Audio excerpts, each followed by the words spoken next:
Muito bem. Vocês estão espertas, hein? Isso é bom. É, Quem que pode fazer a leitura para a gente, por favor, da passagem que começa com novamente silenciou, ensejando a paciente mudar o aspecto? Lembrando que essa situação aqui é de um quadro em que a Lucinda, que é a esposa do Marco Aurélio, ela está no processo de desencarnação assistida, né? Então é muito interessante essa passagem, esse estudo de hoje, porque mostra. A gente tem outros livros também, né, que tratam disso, do próprio André Luiz, e no caso desse aqui do Manuel Filomeno, também mostrando um quadro de uma desencarnação assistida pelos mentores, né, pelos trabalhadores espirituais, tá? Quem que poderia então ler para a gente, por favor? Eu leio, Zé. Falou, Vera.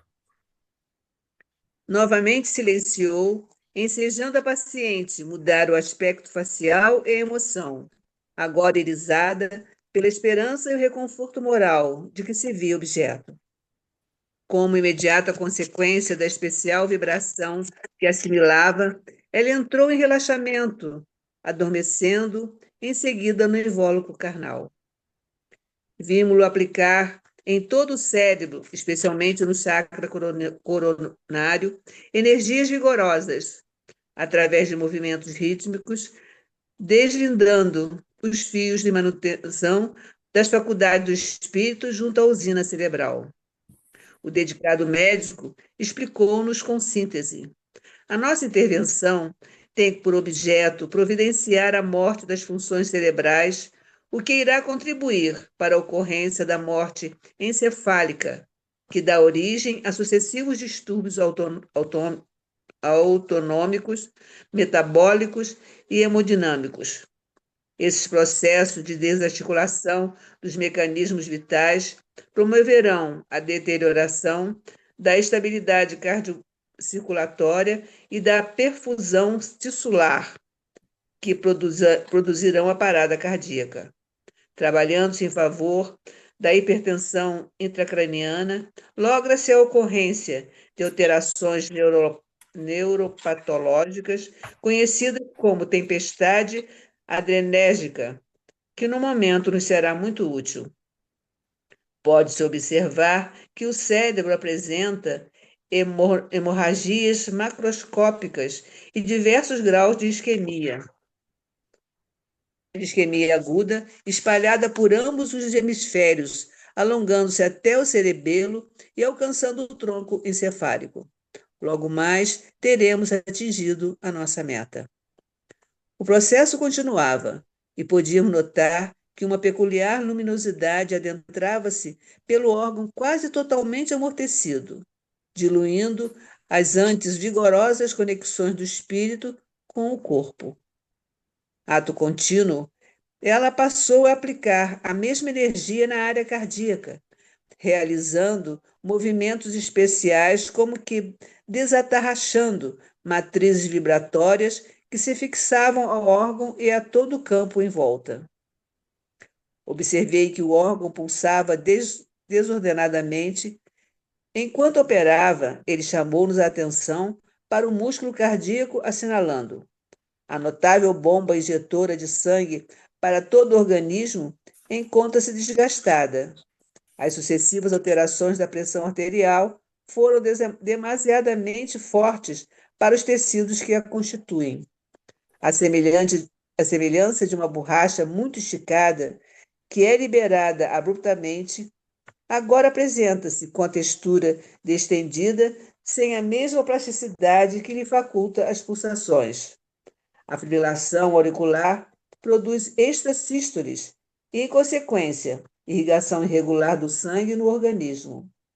Por outro lado, os impulsos estão perdendo o seu ritmo, em decorrência da interrupção elétrica nos ventrículos e na aurícula, que estamos produzindo propositalmente, propiciando a próxima e inevitável parada cardíaca. Logo que essa ocorra, a falta de oxigênio no cérebro, já danificado, irá completar-lhe a morte. Portanto, a cessação da vida física de nossa paciente. Muito bem. Assim, no item 2.1, antes da gente entrar mais nessa questão aqui do que ele coloca, a gente ressalta o seguinte: após as palavras de reconforto, ele conversando com a Lucinda, Dr. Arquimedes vai induzindo Lucinda ao retorno ao corpo e ao sono.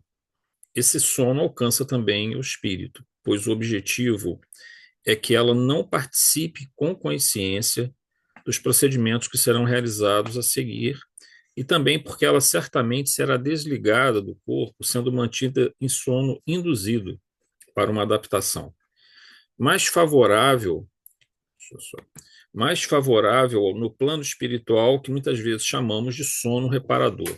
Eventualmente, o espírito pode acompanhar a desencarnação em condição lúcida ou de quase lucidez, mas isso está relacionado à condição de evolução espiritual e também a certos elementos que envolvem o tipo de desencarnação. Então vamos lá. A desencarnação da Lucinda vai ser uma desencarnação toda assistida. Ela teve aquele trauma muito grande quando viu que o marido dela ia tentar matá-la. E aí piora o quadro dela, piora tanto que ela tem que ir, né, para o hospital, ser internada no CTI. Ela já vinha de um quadro de AVCs, né, anteriores, que deixaram ela em casa, sendo tratada em casa, acamada. E ela é acalmada pelo.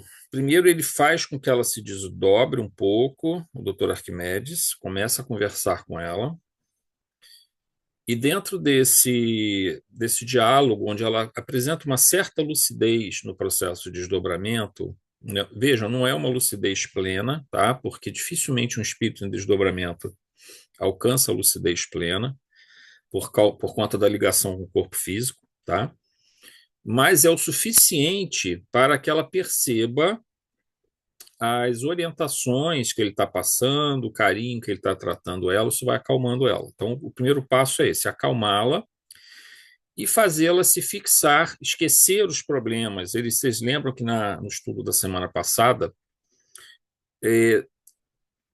a preocupação dela era com o marido, com os filhos, essa coisa toda.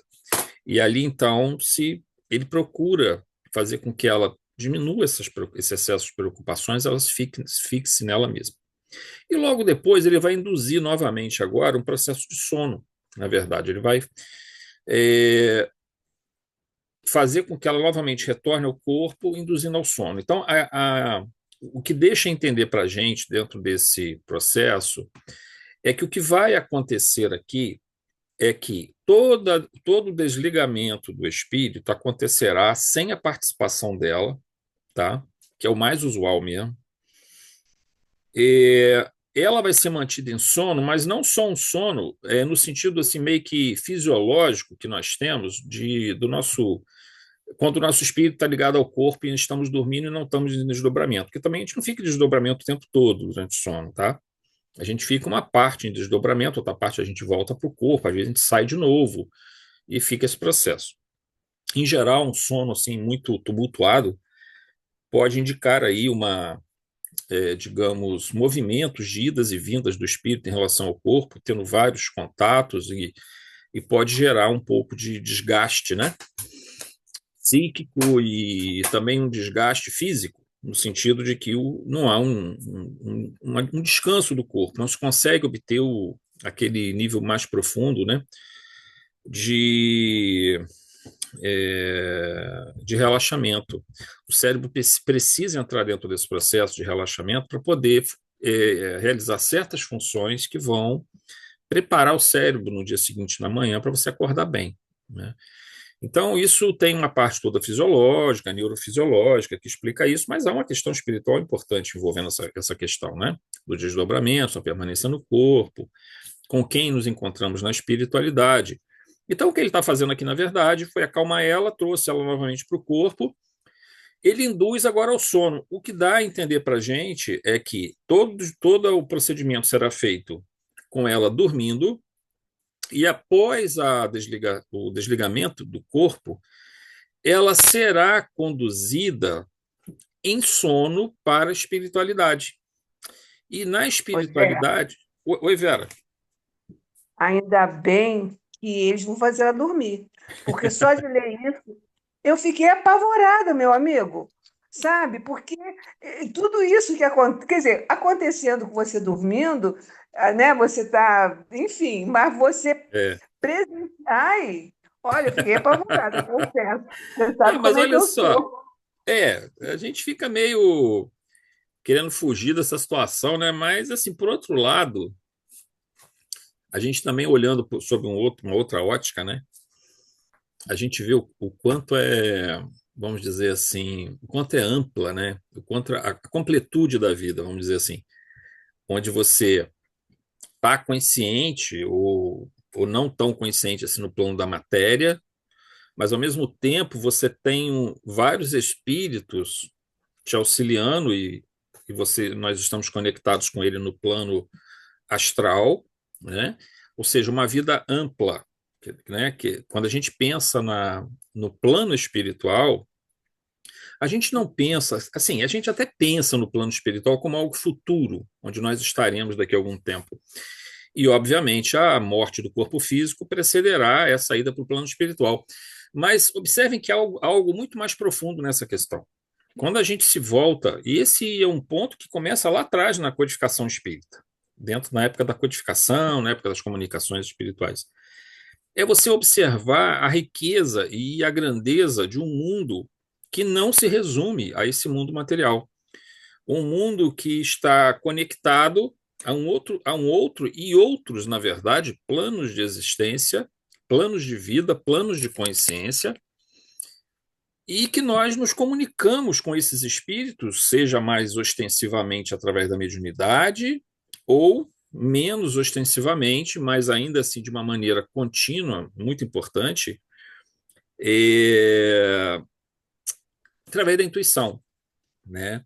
Então, ou seja, observe que quando a gente está falando de morte do corpo físico, né? Ida para o plano espiritual, comunicação com os espíritos, a gente não está falando, a gente tem que mudar também um pouco a nossa perspectiva nesse sentido, né? A gente não está falando assim, o fim da existência terrena e agora minha existência será realizada no plano espiritual. Então o espírita só fica se preocupando com a morte. Não. O espírita se preocupa com a vida no seu sentido mais pleno. A vida que está aqui na matéria, a vida que está no plano espiritual, a nossa relação com esses espíritos. A gente sente muito isso quando nós fazemos nossas orações diariamente e quando podemos nessas orações. São os momentos que eu digo assim, são mais intensos, mas existem outras situações que também isso acontece, claro. Onde, através da nossa oração, nós nos conectamos com essas entidades. E a gente vê que a gente não está sozinho, nós somos acompanhados por esses irmãos, né, que são atraídos pela nossa oração, e eles também nos atraem com seus pensamentos, e nós estabelecemos, obviamente, os níveis de sintonia adequados com espíritos de melhor condição, espíritos sofredores. Mas entendam assim, a multidão de espíritos, de entidades, de consciências, o quanto é rico, né? Esse processo da vida, o quanto ela é magnífica sobre vários aspectos. Então, esse estudo é óbvio, ele foca o momento da morte do corpo físico, mas esse entendimento do mundo espiritual, para nós espíritas, deveria ser assim uma comemoração da vida, vida com V maiúsculo, no sentido mais pleno do que essa palavra representa. Estar encarnado, preso aos liames da matéria, realizando as tarefas que nos são necessárias, estar livre no plano espiritual, sob uma outra forma, uma outra condição, está em relação, em sintonia, em conexão com outros encarnados, com outros espíritos desencarnados, então, ou seja, a vida plena. Então, esse é o sentido extraordinário. Então, Vera, assim, é claro que o processo da desencarnação, ele nos assusta um pouco, mas ao mesmo tempo a gente vai acostumando a tentar ter uma certa naturalidade de entender esse processo quando nós fizemos estudos como esse, né? Exatamente porque é a vida plena. né?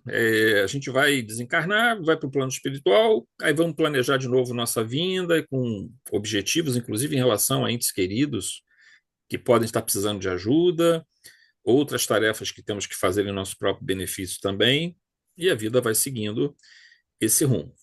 Esse processo do sono reparador, ele é uma coisa maravilhosa, porque ele permite ao espírito uma adaptação. Ele não só não participa da desencarnação dele, mas principalmente a adaptação ao novo plano da existência, aquele estado de perturbação que a gente sempre comenta, fica muito atenuado, porque ele vai despertando aos poucos, né?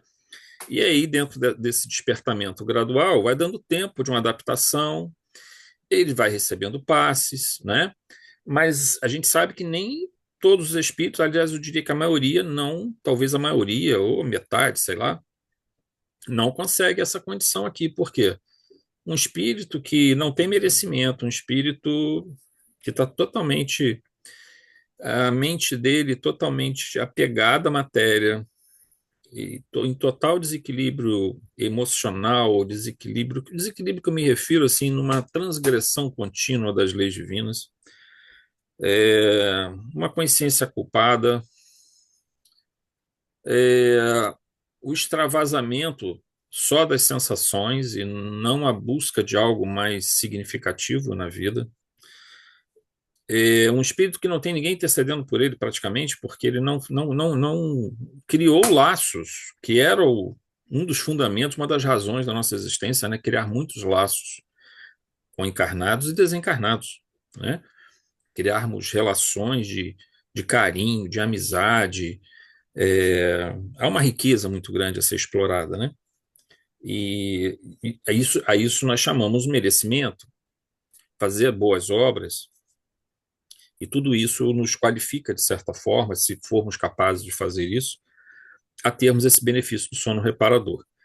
Às vezes o benefício vem por uma intercessão também de um ente querido que tenha merecimentos. Então, há uma série de fatores que determinam isso, mas é uma forma, uma técnica da espiritualidade muito interessante. Por isso que, frequentemente, nas nossas orações intercessórias, quando se trata de pedir por desencarnados, a gente costuma sempre estar pedindo o sono reparador, porque que possa, né, também estar envolvido nesse sono. Quando a gente fala acolhimento, esse acolhimento sempre envolve também a ideia do próprio sono reparador.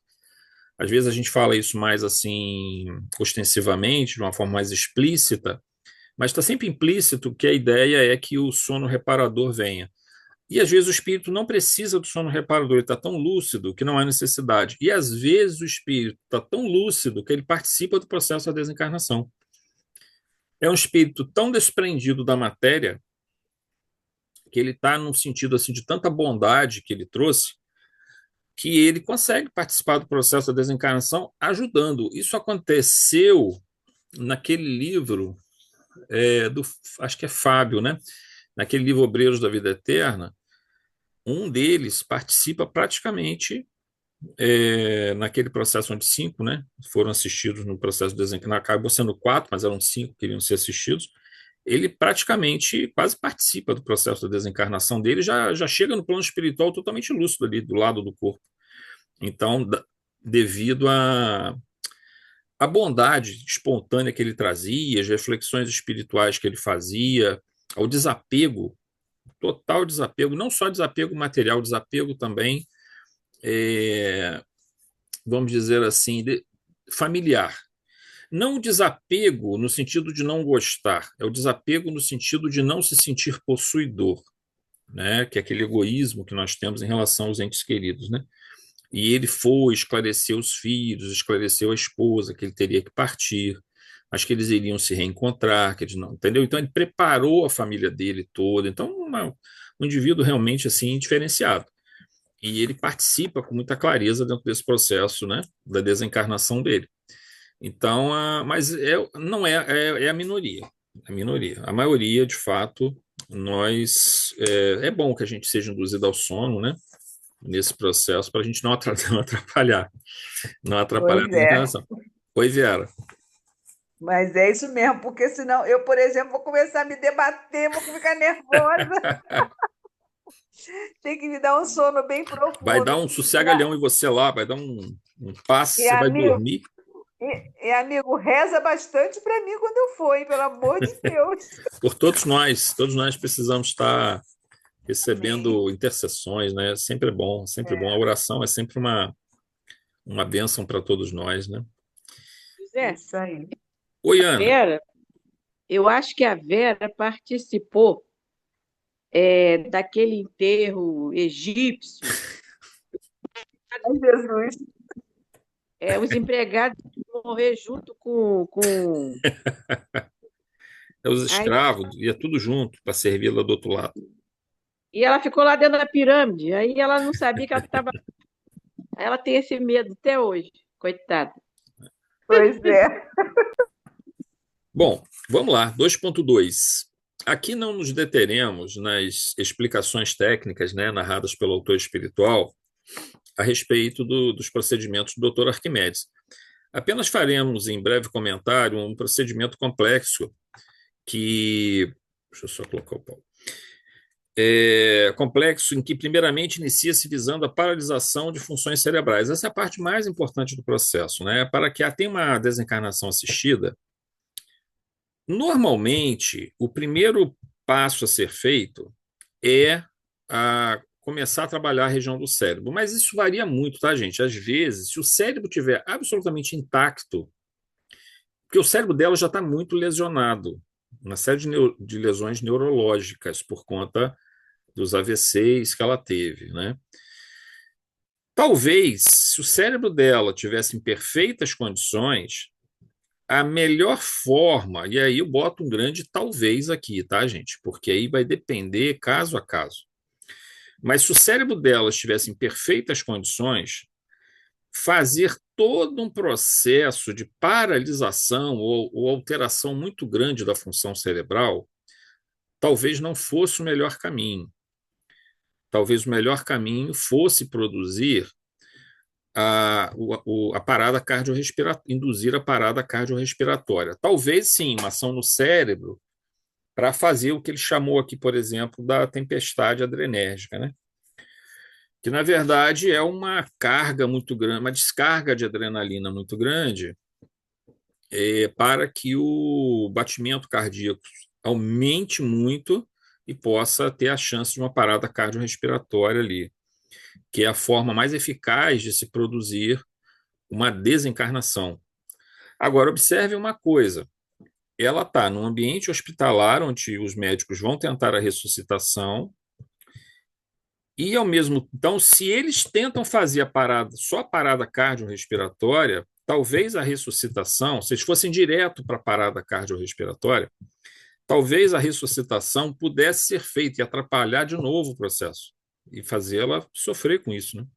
Então, o que ele faz? Já que o cérebro dela já apresenta várias lesões, ele aumenta esse número de lesões, aumentando mais ainda esses AVCs que estão acontecendo, micro AVCs ou maiores AVCs que estão acontecendo ali, alguns de isquêmicos, outros hemorrágicos, né? E aí eles começam a ir a pegar a região dos dois hemisférios, indo em direção ao cerebelo e ao tronco cerebral, afetando toda a região. O objetivo aqui é exatamente produzir também essa descarga de adrenalina muito forte, e adrenalina no corpo, noradrenalina no cérebro. E ao fazer essa descarga, o coração dela começa a disparar muito. Só que o coração dela já está muito depauperado também. Todo o músculo cardíaco dela já está falhando por conta do estado de saúde dela muito precário. Então, observem que eles começam pelo cérebro para aumentar o nível muito forte de batimento cardíaco, aí ele atua no chakra coronário, no chakra cardíaco depois. Primeiro ele atuou no coronário, depois ele atua no cardíaco, para aumentar mais o desequilíbrio do coração, e aí sim vira a parada cardiorrespiratória, e aí havendo morte cerebral definitiva. Porque aí, nesse caso, se fazendo a ressuscitação, o resultado é menos provável de obter sucesso, tá? porque como já há uma lesão cerebral significativa, que ele já inclusive aumentou antes, a tentativa de ressuscitação apresenta menor nível menor chance, melhor dizendo, de sucesso. Mas é aquilo, se o cérebro tivesse em perfeitas condições, talvez, mais uma vez eu coloco apenas um talvez aqui, tá, gente? Ele partisse para a ação sobre o coração, induzindo, e conseguem fazer isso, induzindo a parada cardiorrespiratória. Só que tem um problema. Aqui ela está dentro de um hospital, e aí se pode tentar sempre os mecanismos de ressuscitação. Então, vai depender de como vai ser feita essa parada cardiorrespiratória, como vai ser feito o processo todo ali de alteração no coração, do campo elétrico do coração, por exemplo, que eles podem também afetar, para que haja pouco sucesso na tentativa de ressuscitação, tá? Mas, assim, as formas que eles vão utilizar vão depender muito da condição que está o organismo da pessoa, né? Aquilo que vai causar o menor sofrimento, que seja o mais breve e que possa produzir o resultado mais adequado para eles ali naquele momento. Entendendo-se que no ambiente hospitalar há esse complicador, que são os aparelhos e medicamentos e os médicos, né? Enfermeiros e médicos que estão ali e que vão tentar a ressuscitação. Então, mas eles conhecem técnicas para induzir o indivíduo a essa situação, até porque, em geral, quando nós estamos falando desse tipo de desencarnação assistida, quase sempre são pessoas que já estão doentes, que já têm um quadro mais sensível, né? Estão mais fragilizadas, então esse ponto de maior fragilidade é o ponto a ser explorado mas não vai ser só ele, vão ser outras áreas do corpo, de modo que.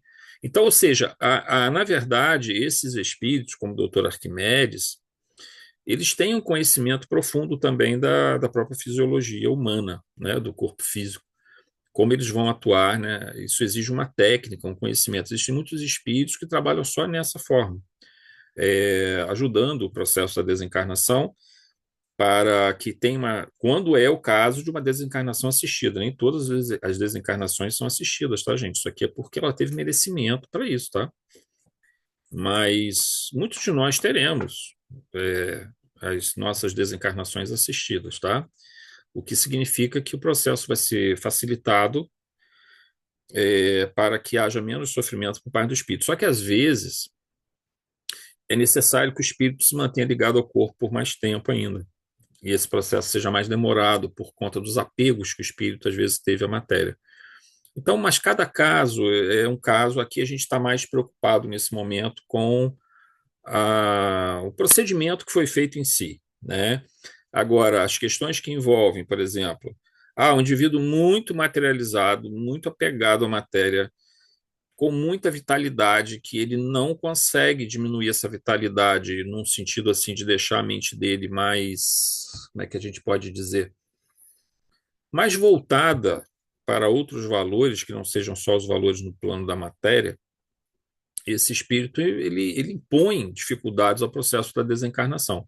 Talvez não a morte do corpo físico, mas o do desligamento dos laços fluídicos, sim, que é a segunda etapa, né? Porque, na verdade, você tem duas etapas nesse processo. O primeiro deles é a morte orgânica, a morte biológica. O segundo é o desligamento dos laços fluídicos, para se completar o processo da desencarnação, tá? É lógico que, morto o corpo físico, não há mais como o corpo voltar, mas o espírito pode permanecer preso ao corpo por um tempo relativamente longo. Então, é preciso fazer agora o desligamento desses processos, tá? 2.2. Continuando aqui ainda, tá, gente? Que visava a paralisia das funções cerebrais. Primeiramente, a técnica aplicada visa atuar na área energética do perispírito. Então, a ideia é atuar no perispírito, é atuar nos chakras, tá? Especialmente no vórtice de energia que representa o chakra coronário, esse aqui de cima. Então, ele começa a trabalhar o perispírito para o perispírito atuar sobre o cérebro, tá? Atuando sobre o perispírito, esse desorganiza as regiões a que está fortemente ligado no cérebro E este que já apresentava diversas regiões afetadas por AVC isquêmico, né, que o AVC isquêmico, a falta da circulação sanguínea começa a promover morte dos neurônios. E ela também tinha AVC hemorrágico, né, que aí você tem o sangue um vaso que arrebenta, o sangue vai matar também, aquele sangue espalhado ali além de impedir a oxigenação, ele vai matar os neurônios, vai reagir, vai matar aqueles neurônios também. Nos dois casos, temos a morte do tecido cerebral, especialmente pela falta de oxigenação. Então, você tem a morte do tecido cerebral, mas observem que ele não agiu direto no tecido cerebral. Também poderia ter feito isso, tá? Se você tiver fluido vital suficiente, dependendo da ambiência que você se encontra, você pode fazer um processo que nós vamos chamar aqui de efeito físico, né? Onde nós teríamos uma ação, uma ruptura, por exemplo, de um vaso no cérebro, um vaso importante, poderia ser produzido com a utilização de fluidos mais densos, do tipo fluido vital ou do tipo ectoplásmico, né? Mas aí não é o caso aqui. O que ele está fazendo é desorganizar, entre aspas, né, o campo energético perispiritual para que esse, reagindo sobre um cérebro que já está com vários problemas, se desorganize mais rápido.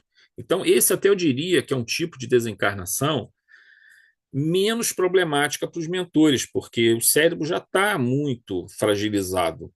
Então, o que ele vai fazer é atuar no nível do perispírito, mas nada impede que o médico espiritual, que os técnicos espirituais possam utilizar ectoplasma para produzir rompimento direto no tecido, sem atuar no perispírito, porque às vezes atuando no perispírito não vai ser suficiente se o cérebro estiver totalmente rígido, né? Totalmente saudável.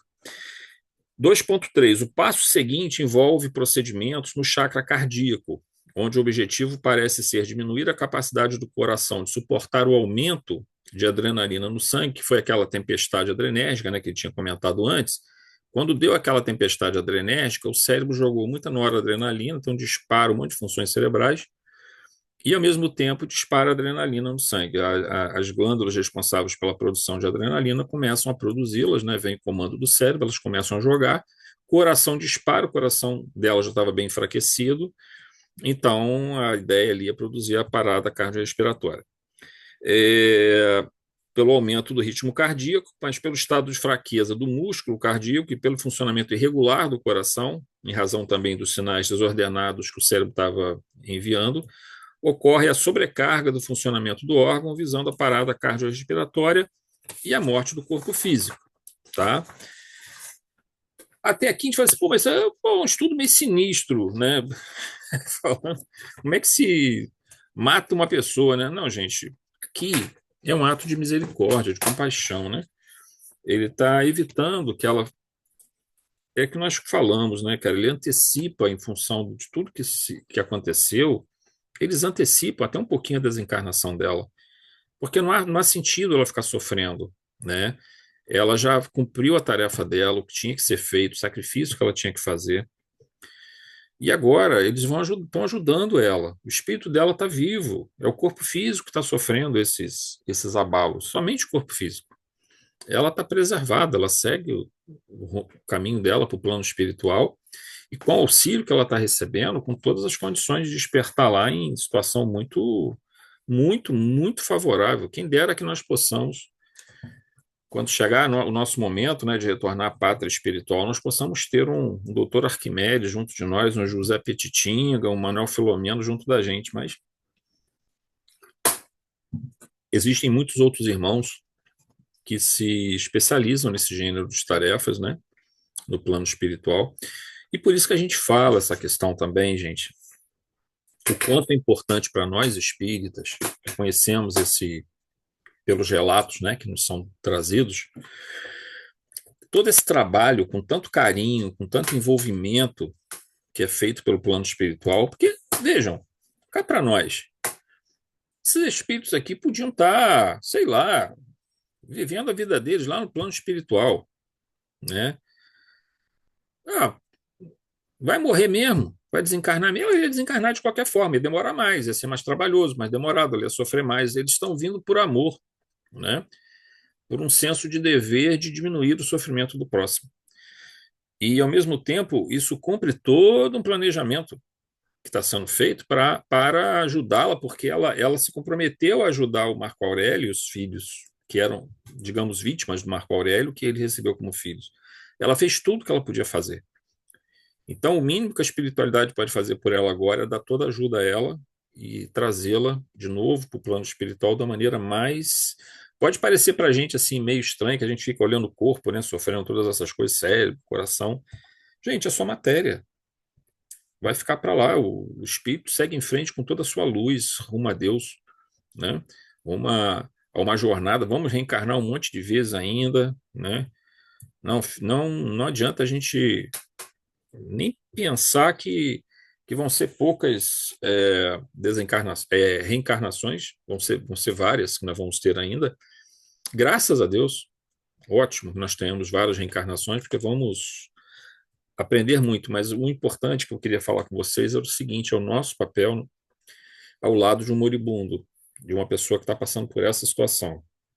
A gente meio que entender toda essa movimentação que está acontecendo no plano espiritual ali, os cuidados que possivelmente, claro que depende da condição do enfermo, né? Mas provavelmente está tendo todo, se a gente estiver orando, pedindo a intercessão por aquela pessoa, com certeza nós vamos estar tendo espíritos ali ajudando, se a pessoa já por ela mesma já não tiver esse merecimento.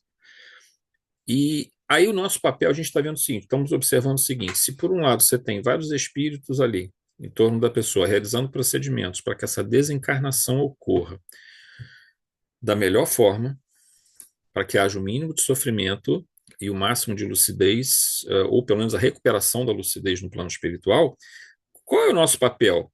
Não é ficar ali desesperado, chorando, gritando, se debruçando sobre a pessoa. A gente tem que tentar manter. Se for ter o luto, deixa o luto para depois. Naquele momento, o momento da desencarnação é um momento muito, muito, muito, digamos assim, uma janela de oportunidade que se tem para dar o máximo conforto e segurança psicológica ao espírito que está indo para o plano espiritual, está deixando a Terra, está indo para o plano espiritual. Se nós falarmos palavras de conforto, segurar a mão, orar, se ele ainda estiver lúcido, com alguma lucidez, falar, a gente ouvir, tudo isso, a gente puder orar junto com ele, a gente vai estar ajudando muito, mas muito, esse processo da desencarnação. E entendendo que no plano astral, ali digamos, ao nosso lado, ao lado daquele indivíduo que está ali naquela situação já de desencarnação, está sendo feita toda uma movimentação espiritual. Então, quanto mais a gente estiver equilibrado, mais isso favorece. Se bobear, nós vamos estar até doando fluidos para serem utilizados em alguns desses procedimentos, né? E tudo isso se cumprindo dentro das leis de Deus, dentro do procedimento normal, tá? Muito bem, quem que pode ler para a gente agora? A operação teve curso prolongado.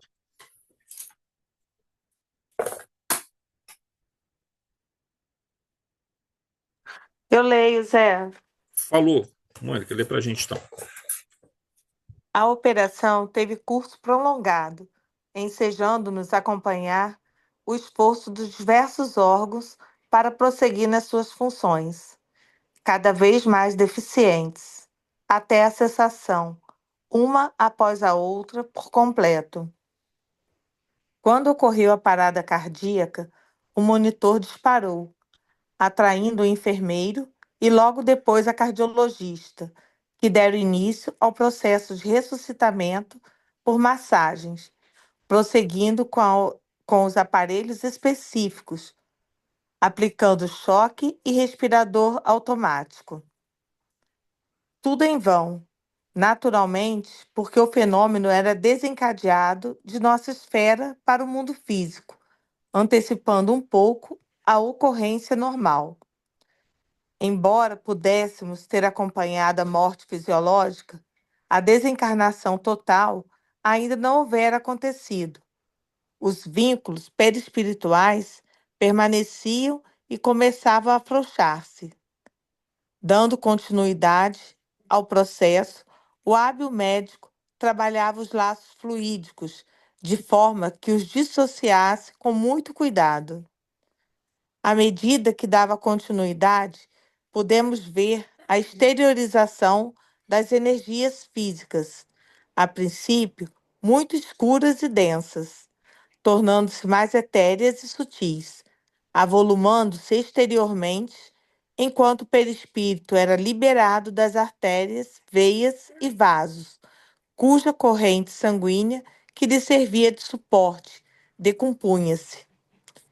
Um limite, não, um símile perfeito do corpo somático foi se formando diante de nós, ensejando-nos acompanhar a constituição espiritual da senhora desencarnada. Apresentava as mesmas características da organização fisiológica, inclusive no aspecto de desgaste e de sofrimento. Algumas emanações continuavam sendo liberadas pelo corpo, que ainda retinha o espírito junto ao invólucro material. Petitinga, percebendo as minhas interrogações silenciosas, aproximou-se, vindo em meu auxílio e esclarecendo-me. Trata-se do fluido vital, que se vai exteriorizando e desaparece pouco a pouco, facultando a decomposição cadavérica. Quando se trata de espíritos sensualistas, perversos, utilitaristas, cujos interesses sempre estiveram vinculados à matéria, essas energias continuam atando o desencarnado aos despojos orgânicos, proporcionando-lhe sofrimentos que são assimilados pelos perispíritos, o que lhe dá a impressão de que a morte não ocorreu. Noutros casos, como neste, a diluição dá-se lentamente até a total liberação, não produzindo danos de natureza alguma no ser desencarnado. Ante o insucesso da operação de ressuscitamento promovida pela equipe cardiológica, o especialista declarou a morta, propondo as providências para a remoção do cadáver para o local do velório, ao tempo em que o serviço social do nosocômio comunicou à família da senhora a infausta ocorrência.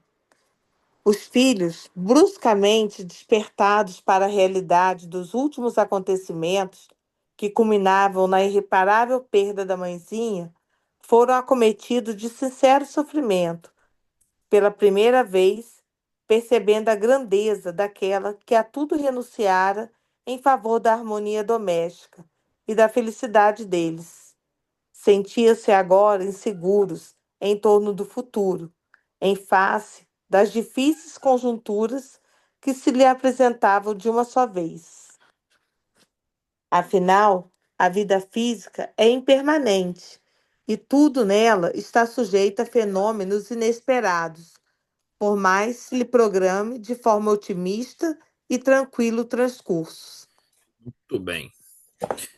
Para a gente entender esse processo aqui, gente, mais uma vez a gente volta àquela questão do fluido vital.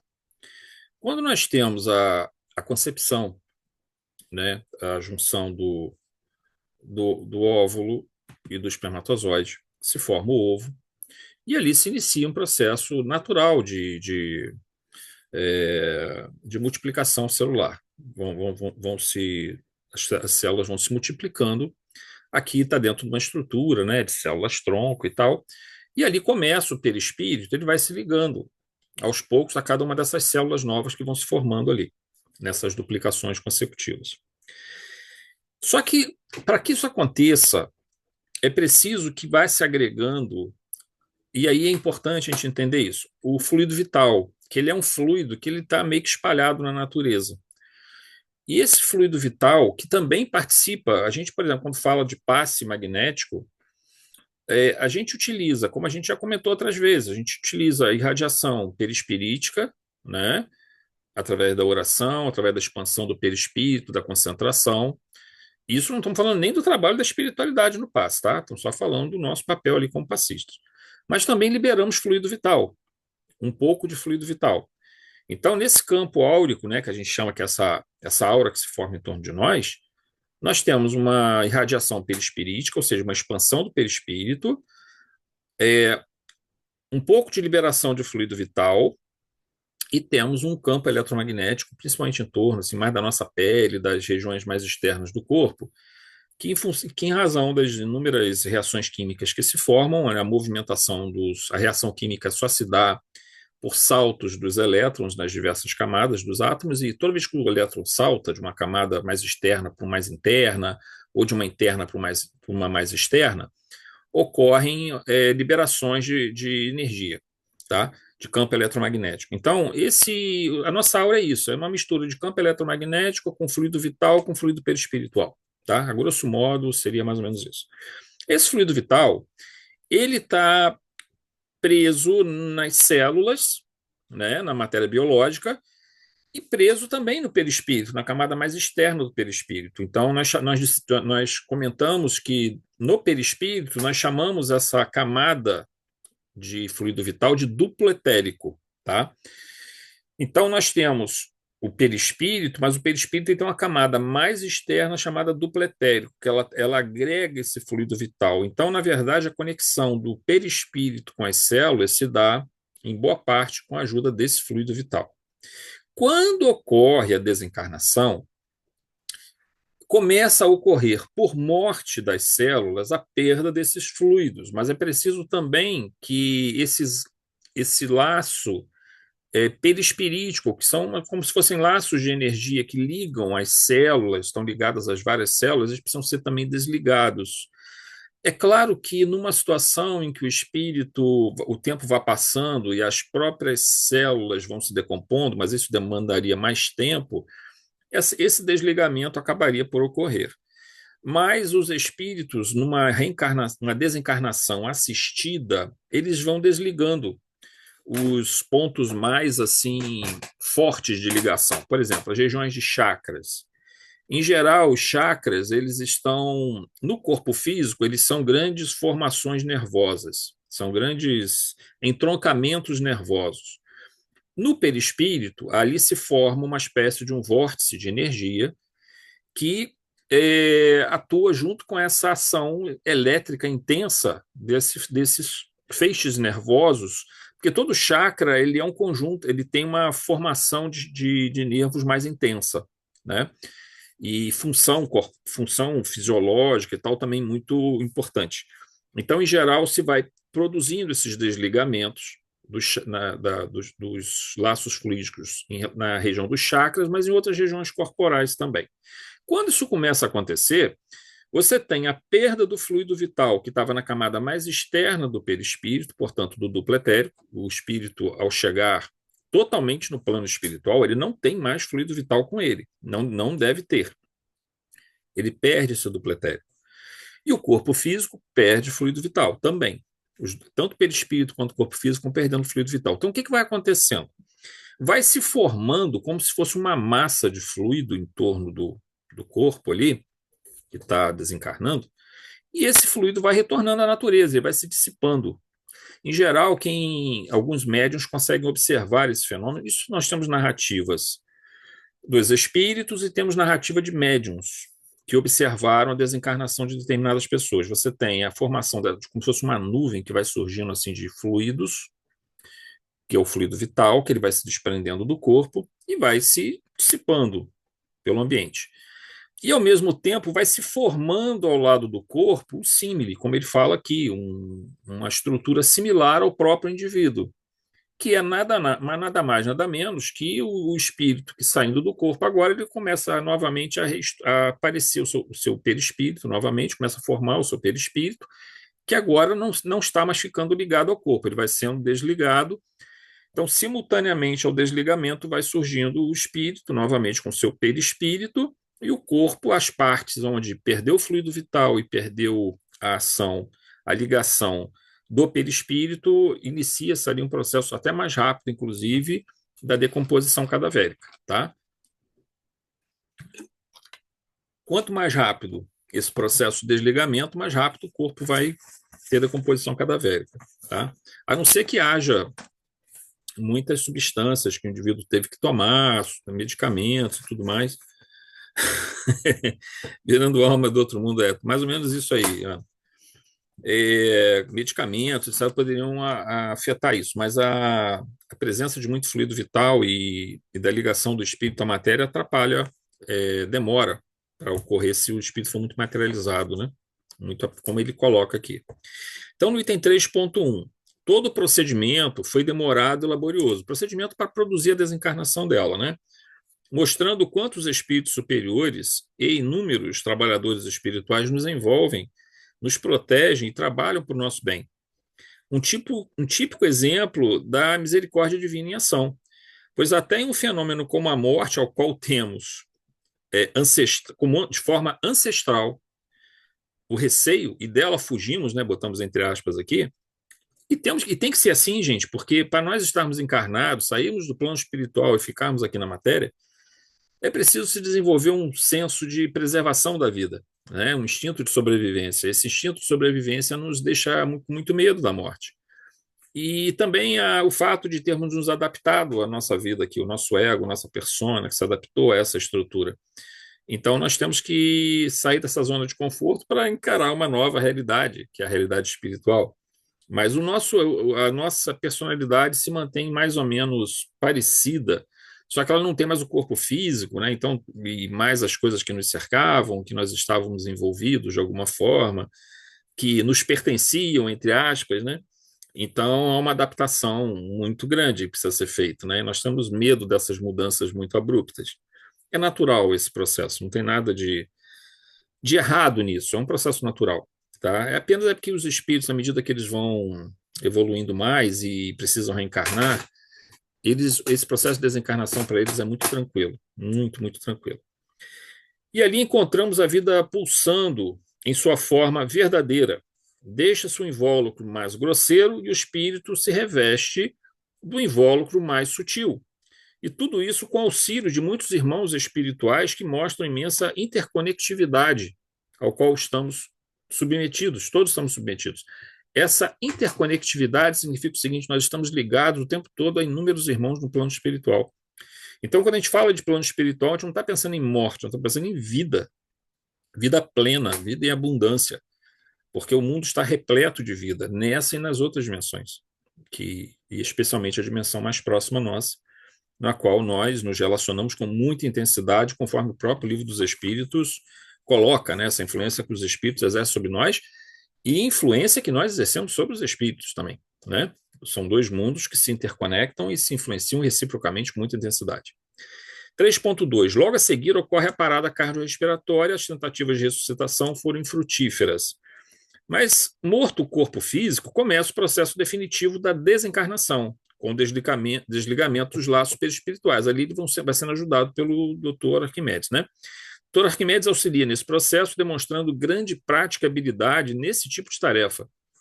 Observa-se que, ao mesmo tempo, vai ocorrendo a separação do corpo espiritual, os fluidos vitais que constituíam o duplo etérico se soltam do perispírito e, principalmente, de todo o corpo físico, né, como nós falamos.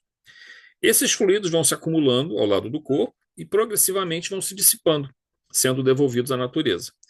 O perispírito vai, aos poucos, se formando também ao seu lado do corpo, apresentando muitas das sequelas que haviam no momento da doença. Mas, como sabemos, esse estado em que o espírito se apresenta é geralmente temporário, e à medida que o espírito vai adquirindo a lucidez e saindo do estado de perturbação, seu perispírito vai adquirindo a forma adequada. Ela, quando começa a formar o perispírito dela ao lado do corpo, ela apresenta... Que sequelas são essas? Algumas deformidades no corpo físico por conta da perda, por exemplo, a mão fica toda retorcida. Por quê? Porque como ela foi tendo vários AVCs, ela foi tendo paralisia de várias regiões do corpo, então você começa a ter ali um processo de atrofia muscular, né, de perda de movimentação. Então o perispírito dela fica meio parecido, mas isso vai aos poucos se normalizando a um estado de uma movimentação normal. Então, isso é apenas porque acabou de acontecer a desencarnação.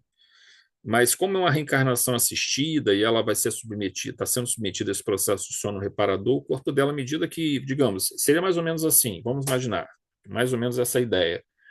Imagina ela deitada numa cama, num, num posto de socorro da espiritualidade, numa colônia espiritual. No primeiro momento em que ela é levada, quem olhar o perispírito dela vai estar a mão talvez um pouco retorcida, ou a perna, é, ela mais ou menos como ela era o corpo dela quando estava antes da desencarnação. Mas aí, devagarzinho, ao receber os passes e o próprio ela se acalmando, né, gradativamente, o perispírito vai se readequando e ficando no estado normal, tá? Então, um espírito observando ela veria o corpo perispiritual dela se restabelecer naturalmente, tá?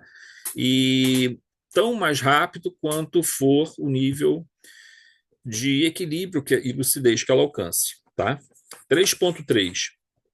José Petitinga esclarece ainda que, em se tratando de espíritos muito apegados à matéria, ou seja, uma vida de muito apego às paixões, aos instintos, aos sentidos, essa dispersão de fluidos vitais é mais demorada e frequentemente responsável pelas sensações que muitos espíritos sentem durante um certo tempo após a morte do corpo físico.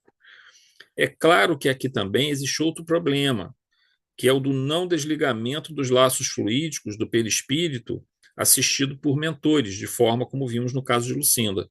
Todo esse trabalho está encadeado a partir de merecimento e intercessão. Então, o que pode acontecer? Um espírito que desencarna numa condição onde ele não tem merecimento, não o suficiente para isso, não tem intercessão espiritual por ele, de alguém que tenha merecimento. O merecimento não é dele, mas o merecimento é de outro que intercede por ele. A equipe espiritual vai lá ajudar e tal, dentro do possível. Mas, às vezes, o que acontece? O espírito fica muito apegado à matéria, com muitos apegos, né? Muito apego às paixões, à sensualidade, ao poder, e tudo mais que nós já sabemos. Às vezes, esse período em que ele fica preso ao corpo, mesmo o corpo já estando com a morte biológica, essa ligação dos laços fluídicos ainda ao corpo é necessário às vezes. Necessário às vezes não, é necessário para esse tipo de desencarnação. Por quê? Porque o espírito vai ter que despertar daquele torpor que ele se encontra. Às vezes não desperta também. Às vezes ele vai para um umbral e continua mantendo no psiquismo dele aquele nível de sensação. Mas aquilo ali é mais uma chance que tem para ele, pelas sensações corpóreas que ele vai sentindo, né, dele se desligar desse apego à matéria e entender que ele é um ser dotado de uma consciência, um ser espiritual, um ser de luz, ou pelo menos um ser destinado à luz, que está temporariamente ali equivocado, mas que ele vai conseguir alcançar isso. Então, observem que até nessas situações menos desejáveis, do nosso ponto de vista, que seria aquela em que o espírito fica preso ali ao corpo físico durante algum tempo, e não há o desligamento por conta. A espiritualidade não pode fazer esse desligamento, às vezes, porque prejudicaria o espírito. Ele iria muito rápido para o plano espiritual sem estar com nenhum preparo para isso. Então é preciso dar um tempo para que essa sensação de certo sofrimento que ele vai ter seja, na verdade, um mecanismo pedagógico, que dê a ele uma chance de entender que ele não tem que estar preso ao corpo, né?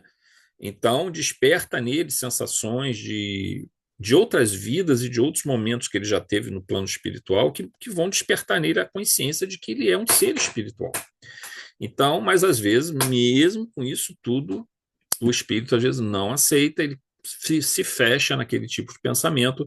Mas entendamos o seguinte: as nossas orações para quem desencarna nessas situações, é um bálsamo, é um bálsamo.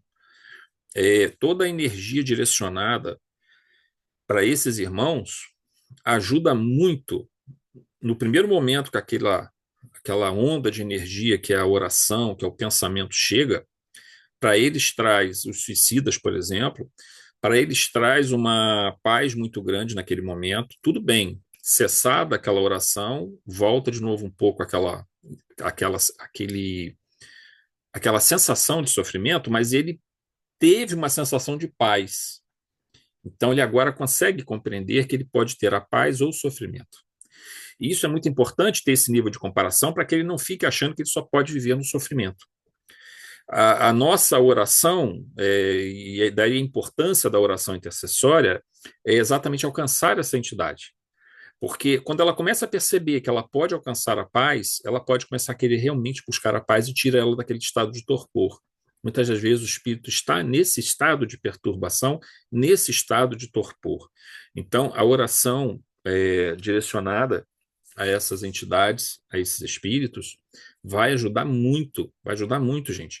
Pode ser que seja preciso fazer isso durante algum tempo, mas toda oração que é feita, ela tem uma resposta muito boa, quando ela é feita de fato com muita concentração, com todo o desejo, né, de que aquela entidade fique bem. É exatamente como a Rosana coloca, seria como momentos de alívio, mas aí é importante a gente entender que são momentos de alívio que lembram a gente que existe o alívio. Lembra para o espírito que ele existe, faz ele retornar, pelo menos inconscientemente, ele vai perceber quantos momentos bons ele teve no passado, até antes mesmo da sua própria reencarnação. Então, ele vai ter momentos em que isso começa a despertar e tirar ele desse estado de torpor. Então, aí, por isso que a gente vê que o trabalho conjunto de encarnados e desencarnados nessa tarefa é fantástico, porque é um benefício enorme para quem recebe, para aquele espírito que desencarnou, e é um benefício enorme para nós, gente, porque nós estamos aprendendo a entender essa dimensão extraordinária da vida que está na matéria, mas também está no plano adjacente, né? No plano espiritual. Muito bem, meus queridos, minhas queridas. É. Oi, pode falar, Valéria. Uma vez eu li um livro, não lembro o nome, tem muito tempo, que uma senhora faleceu e ela era muito apegada aos filhos. E ela tinha o fluido vital ainda, ela estava totalmente presa ali na sepultura, né? É, Porque se ela fosse, ela ia perturbar a vida dos filhos, então sim, era sem necessário dúvida. que aquilo acontecesse. E aí, eu assim, a minha mãe morava ali onde é o CETIC agora, e pertinho do cemitério, né? E o local que eu mais sentia paz, desde adolescente, era no cemitério. Aí depois que eu li esse livro, nunca mais, porque diz que Acabou tem um a, vampirismo. acabou a paz ali, né, Valéria? Cara, nossa, eu entrava no cemitério e sentia uma paz louca. E aí diz que tem muito vampirismo ali, né? Tem, Espíritos que tem. ficam sugando o fluido vital de alguns corpos, O que sabe? acontece? Nesse processo de desligamento, quando é assistido, né, os próprios mentores ou trabalhadores espirituais, eles também ajudam a dispersar mais rápido esse fluido para evitar o processo de vampirismo. Só que quando é uma desencarnação não assistida, aí essa perda de fluido vital é mais lenta, né? Então, quando o indivíduo é enterrado, ele é enterrado ainda com uma quantidade razoável de fluido vital no corpo, e também ainda ligado a várias das células, né? Algumas estruturas corporais. Então, o processo é mais lento de desligamento e ainda tem essa ação por vampirismo de entidades que estão aí também totalmente desequilibradas. Então, o sofrimento desse indivíduo é muito grande, porque é como se ele tivesse assim meio que um sistema nervoso ainda funcionando, entre aspas, né? Do ponto de vista psíquico, ele tem energético, ele tem um sistema que liga ainda o corpo, a percepção do corpo. Mas isso ajuda ele, por um outro lado, porque vai fazer com que ele queira logo largar isso. Mas é aquele negócio, né? O espírito, às vezes, ele resiste a esse processo. Mas, como você falou, há várias razões para que, às vezes, não se corte um laço fluídico. Entre eles está uma mãe extremamente apegada aos filhos pode acabar prejudicando, obsidiando os filhos sem querer, quer dizer, ela quer ajudar e acaba prejudicando. E é preciso que ela entenda que esse apego, porque quando a gente fala em apego, né, geralmente a gente fala em apego material, mas esse apego familiar também é problemático, né? É o apego emocional e ele também causa os seus problemas. Então, tudo eu acho que se encadeia de uma forma muito perfeita dentro desse processo. É claro, o ideal seria que o indivíduo não precisasse passar por isso, mas não tendo jeito, os recursos dentro da lei divina, vão trazer o que for possível para o indivíduo acordar, despertar, sair daquele estado de sono, de torpor, que ele se encontra, ele tem que sair daquilo, ele tem que retomar a jornada dele, né? Tem que retomar a caminhada dele. Zé, os meus irmãos não acreditam nada disso, porque nenhum deles tiveram assim, contato com o espiritismo. E a minha mãe Ah, faz tá. uma confusão danada, porque a minha mãe frequentou tudo e fez aquele pacote, sabe? Então, assim, eu nem entro nessas questões com eles, né? Aí outro dia eu ri a beça do meu irmão. Ele virou assim, na frente da minha mãe, né? Eu tava na casa da minha mãe, e a minha mãe toda hora fica ligando pra gente, trocentas vezes, cada hora uma historinha, né? Aí meu irmão falou assim, cara, mas eu ri muito. Ó, a primeira coisa, quando a mãe morrer, a gente vai pegar esse telefone, porque se ela levar esse telefone, Vai ela vai ligar. ficar ligando pra gente toda hora. Eu falei, não aguentei, cara. É isso aí. Bom, gente, então a gente vai fazer agora o nosso. Deixa eu só botar a música aqui.